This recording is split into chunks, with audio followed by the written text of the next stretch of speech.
je suis l'aumônier de Chrétiens en Grande École, donc, qui est une association au sein de l'Église qui s'occupe des étudiants qui sont en grande école. Dans chaque grande école, il y a une association chrétienne, CGE, et donc ici à l'ACF, il y a un aumônier, moi je suis l'aumônier, qui accompagne les jeunes du bureau national, un président, un vice-président, un trésorier, un secrétaire, et on se retrouve toutes les semaines pour pouvoir réfléchir à que proposer aux étudiants des grandes écoles. Donc ça c'est une première mission. Et la seconde, c'est celui d'être accompagné de votre responsable de la pastorale étudiante, donc aussi pour les autres étudiants des universités, des instituts, des BTS, et donc là, de pouvoir former, de pouvoir accompagner les aumôniers qui sont déjà sur le terrain, de pouvoir former aussi les étudiants en responsabilité dans ces universités, dans ces écoles qui prennent eux-mêmes des engagements dans leur aumônerie. C'est de monter aussi avec les étudiants qui sont investis, qui portent ces événements, eh bien, le rassemblement Ecclesia Campus qui aura lieu à Lille les 3-4 février. Ouais. Et juste avant, on va parler du don, parce que c'est le thème d'année chez les SUF. C'est donne tout ce que tu as, c'est là l'essentiel. Quelle définition vous donneriez au don? Alors à la base, la définition du Larousse, c'est le transfert d'un bien ou d'un service à autrui qui se distingue de la vente en ce qu'il est sans contrepartie. C'est aussi un acte marqué par la liberté. Mais d'un point de vue plus chrétien, ça c'est une définition très formelle. D'un point de vue plus chrétien, selon vous, c'est quoi la définition du don? Le don, c'est la charité, c'est l'amour. Dieu est don, Dieu est amour, Dieu est charité. Et la définition du Larousse, c'est assez juste, il y a une forme de gratuité et c'est quelque chose que je suis prêt à perdre. Voilà. Je ne le retrouve pas. Et le vrai don, il est là. Je me donne si je suis prêt à perdre.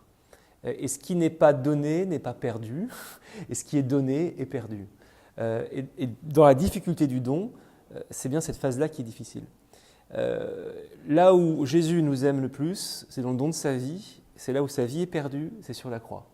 Voilà. Là, il y a le don de la vie de Dieu, la don de vie de Jésus pour nous, il y a l'amour de Dieu pour nous.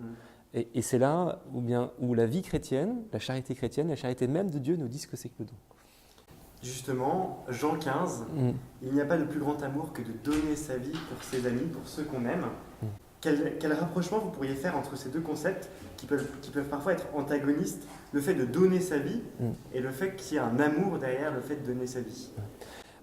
L'amour, souvent pris dans une compréhension mondaine de ce qu'est le monde, on le perçoit un peu comme un sentiment, comme quelque chose qui fait du bien. Et la vie chrétienne, par la croix et la résurrection, nous montre que le don est charité parce que je mets la vie de l'autre, je mets le bien de l'autre plus haut que mon propre bien, plus haut que ma propre vie. Et là, il y a quelque chose d'un regard qui met l'autre à la première place, au-delà de la mienne. Et là, il y a un vrai acte de charité. Derrière, c'est la notion compliquée, mais qu'il faut recomprendre, mais autrement, qui est celui du sacrifice. Mais d'un sacrifice qui n'est pas doloriste. C'est ce que l'on recherche, c'est la charité, c'est d'aimer l'autre. C'est pas d'abord de se faire mal, pas d'abord de sentir la perte. C'est bien pour faire un bien à l'autre. Plus loin, dans l'évangile de Jean, on a personne n'a pu enlever ma vie, je la donne de moi-même. Il met en lumière le fait qu'il offre lui-même sa vie en sacrifice, volontairement pour le salut du monde. Est-ce que, dans son interprétation chrétienne, le don a cette dimension un peu surnaturelle? Quand on donne, c'est forcément de Dieu. On donne de Dieu et on donne librement aussi. La phrase qui est dite, c'est « je donne finalement librement ma vie ». Ce qui est paradoxal, alors je ne sais pas si j'ai bien compris la question, mais c'est l'opposition entre la liberté et le don qui est mis en avant. Il y a quelque chose d'un acte profondément libre, parce que si le don est charité, il n'y a pas d'amour qui ne soit pas libre. La vie de Jésus, il l'a donnée lui-même, personne ne le lui a prise. Ce n'est pas d'abord les centurions, ce n'est pas d'abord les Romains, ce n'est pas d'abord les pécheurs qui prennent la vie du Christ, c'est lui qui la donne. Et il y a une vraie liberté parce qu'il y a une édification de soi, parce qu'il y a une révélation de qui on est, de qui nous sommes à travers le don. Et donc, il y a quelque chose de la création de notre identité, de ce que nous sommes. Et justement, il y a une relation entre le fait de donner et l'intimité propre de chaque personne. Finalement, quand on donne, on se met un petit peu à nu. C'est comme quand on va donner dans la rue un café, je pense aux routiers qui font des maraudes. C'est un peu une forme de mise à nu. complètement, et c'est une expérience, je dirais, qu'on doit faire dans la vie. Cette expérience de s'exposer, de sortir de sa zone de confort, de se dévoiler, elle est essentielle et c'est une expérience fondamentale, fondatrice pour notre propre vie. Celui, comme vous dites, qui va à la rencontre du pauvre, s'expose, tombe dans une forme de pudeur et en même temps doit dépasser sa propre crainte, sa propre limite, et il se dévoile. Le Christ sur la croix est exposé au monde, exposé aux jurons, aux crachats, aux regards, et nous-mêmes, eh bien, on doit accepter d'être exposés. Ce signe de l'exposition, de sortir de soi, de cette intimité qu'on se dévoile et dont on peut sentir parfois comme presque violé, un don qui n'est pas reçu, un don qui n'est pas accepté, est difficile à vivre, eh bien ce don-là, d'être exposé, il va très loin, et c'est la démarche eucharistique, on pourra en parler, et conduit vraiment même au sens même de la messe. Oui, parce que l'Eucharistie, c'est aussi Dieu qui se donne tout entier dans l'Eucharistie. C'est Dieu qui se donne tout entier, et c'est plus que ça, c'est Dieu qui se fait manger. On a peur, nous, dans le don, de se dire « mais j'ai peur de me faire bouffer, j'ai peur de me faire avoir ». Lorsqu'on va donner de l'argent à quelqu'un, lorsqu'on va rendre un service, on est en attente d'un retour, on va se dire « mais est-ce que ça va vraiment lui être utile ?» Et si ce n'est pas utile, c'est comme si notre don avait été vain, et c'est comme si on se disait « je me suis fait avoir, je me suis fait bouffer ». Jésus fait ça avec nous, il se fait bouffer avec nous, il se fait manger par nous parce qu'il n'a pas peur de se donner entièrement, sans aucune résistance, sans aucun frein, sans aucune limite. Et donc oui, il va se donner jusqu'à se faire manger, et c'est la messe. Et c'est la phrase « tout ce qui n'est pas donné est perdu », c'est ça? Oui, tout ce qui n'est pas donné est perdu parce que l'égoïsme va retenir pour soi, et ce que l'on aime, on veut le faire partager. Ce que l'on aime, on veut le transmettre, on veut le donner, et que finalement, tout passe. Et ce que l'on conserve autour de soi, finalement, finira par disparaître. Et dans la prière scout aussi, on a cette phrase Seigneur Jésus, apprenez-nous à donner sans compter. Mais quelle est la dimension du choix dans le don? Parce qu'on se dit on ne pourra pas donner à tout le monde, on ne pourra pas faire plaisir à tout le monde. Il y a un choix à peser. Quelles sont les clés que nous propose l'Église pour nous aider à choisir où donner, dans quoi nous engager par exemple? Alors c'est une vraie question qui revient même chez les étudiants, chez les jeunes, de savoir vers où. C'est celui d'un discernement, d'un appel.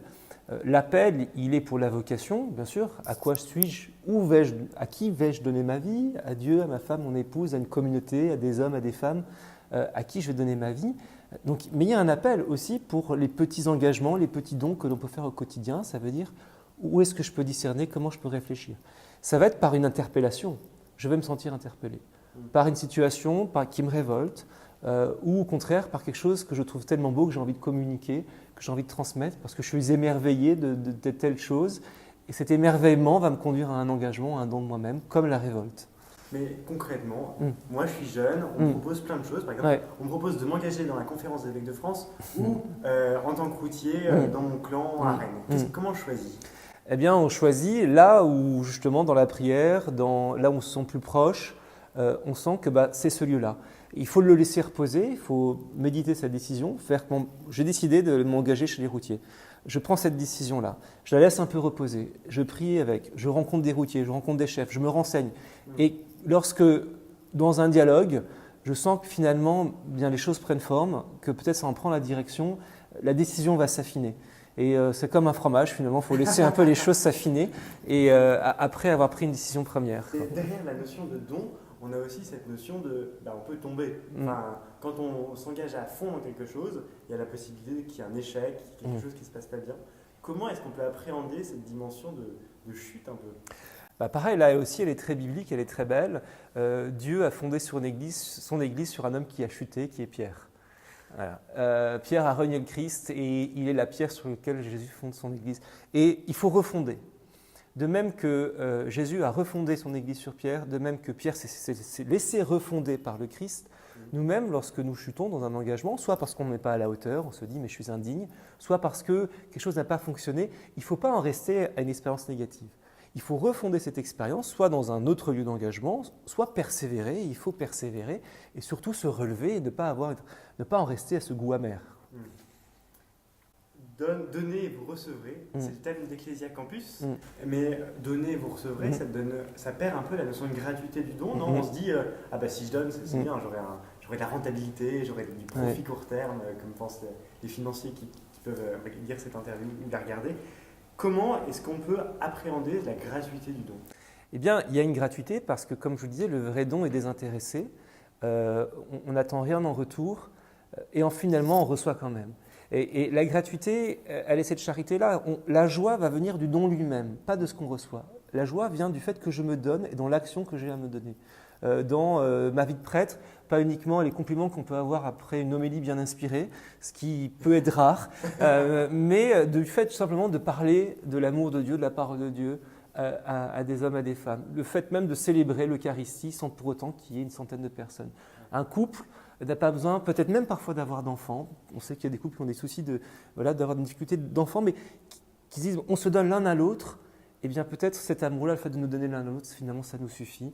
Et peut-être que même le fait même d'aimer l'autre dans le couple, si l'autre a une réaction qui n'est pas toujours à la hauteur de l'amour que je peux donner, eh bien quand même rien que le fait de prendre soin de lui, d'elle, eh bien ça me suffit. C'est déjà une marque de don. Ouais. Et vous, en tant que prêtre, vous avez choisi de donner totalement votre vie au Christ en devenant prêtre, justement. Comment vous avez décidé de dire oui? Qu'est-ce qui pousse? Alors je ne vais pas forcément un topo sur les vocations, mais est-ce que vous avez vraiment eu cette idée, c'est bon Seigneur, je suis prêt à tout donner? C'est compliqué. J'ai d'abord dit non. Et mon oui n'est pas encore total. Mon oui n'est pas encore total. Mon oui cherche son accomplissement encore. J'ai dit oui lors de retraites, j'ai dit oui plusieurs fois, même dans des cris parfois même violents, et parfois dans des cris tout paisibles. Voilà. Mais j'ai dit oui plusieurs fois. Et je suis obligé de redire oui plusieurs fois. Je dois redire oui plusieurs fois. Je l'ai dit à des moments très fondamentaux, avant de rentrer au séminaire, à l'ordination diaconale, à mon ordination sacerdotale. Je le redis comme prêtre. J'ai dû le redire à d'autres moments de ma vie comme prêtre. Et je serai appelé à le redire aussi demain et puis dans d'autres circonstances. Cette année, c'est aussi une année un peu importante pour les jeunes, puisque c'est l'année de préparation au synode des jeunes et des vocations. Pas oublier le des vocations, qu'on oublie souvent. Comment est-ce qu'on peut répondre à cet appel que nous propose l'Église à nous jeunes, via le questionnaire dont on entend beaucoup parler en ce moment sur les réseaux sociaux par exemple? Comment répondre à l'appel de l'Église qui est prête à écouter notre avis? Justement, je pense en l'ouvrant, en ouvrant sa bouche, en parlant, et donc en allant remplir ce questionnaire sur le site qui est du Vatican, pour pouvoir exprimer au pape, aux évêques, quelles sont les attentes des jeunes, quelles sont vos attentes. C'est essentiel. De prendre cette parole-là, eh bien, ça permet aussi aux évêques d'écouter, de sortir peut-être aussi de certaines idées, de certaines compréhensions. Ils ne peuvent pas tout comprendre, tout savoir. Et donc, il y a ce devoir, pratiquement, de parler. Et puis, l'Esprit Saint, comme le dit le document préparatoire du synode, habite dans les jeunes.